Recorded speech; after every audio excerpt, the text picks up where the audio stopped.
Hello, welcome to part 8 of Bipolar Living with Michael Armstrong. I am Michael.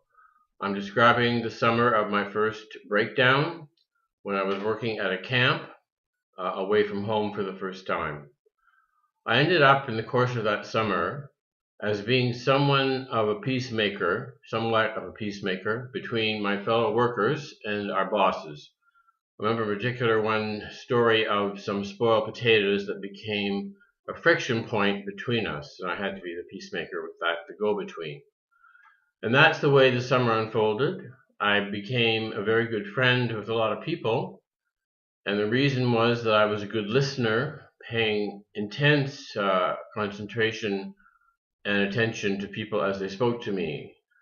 And part of the symptom of my increasing mania on that regard and ultimate illness was that I did not accept people's words at first come or at plain value. I was always looking for a meaning beyond what the words seemed to be saying, hidden meanings, hidden messages to me. And as a result, I was able to feed on what I saw was the need of these people just to be accepted and heard and loved, essentially, when they were talking to me. And that made me very popular with a lot of people.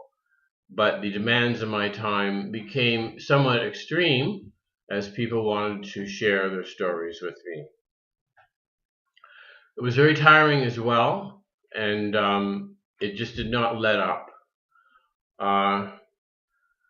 Another thing that seemed to happen as well were signs of character changes, and one of them had to do with the use of bad language or foul language in the presence of my boss. It was pointed out to me by one of my coworkers. I had no idea that I was having this new habit, but it seemed to be also a movement into a different zone of my own self in the world.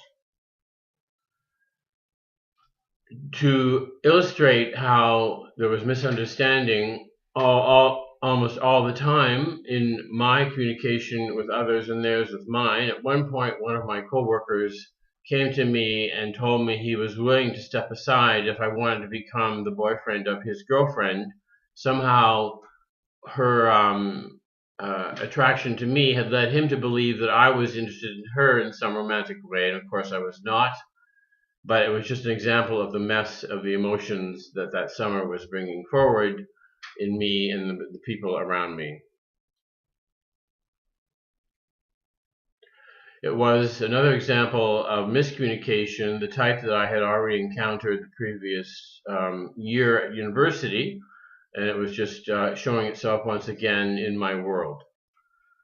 So some form of a universal law of the universe was showing itself to me through all of this, and this would be described ultimately as the impossibility of human communication and human partnership and human relationship. So I'll describe more how that I arrived at that feeling and that reality for myself in the world as I tried to interact with the people in my life over that summer. So God bless you and keep you until next time. Bye for now.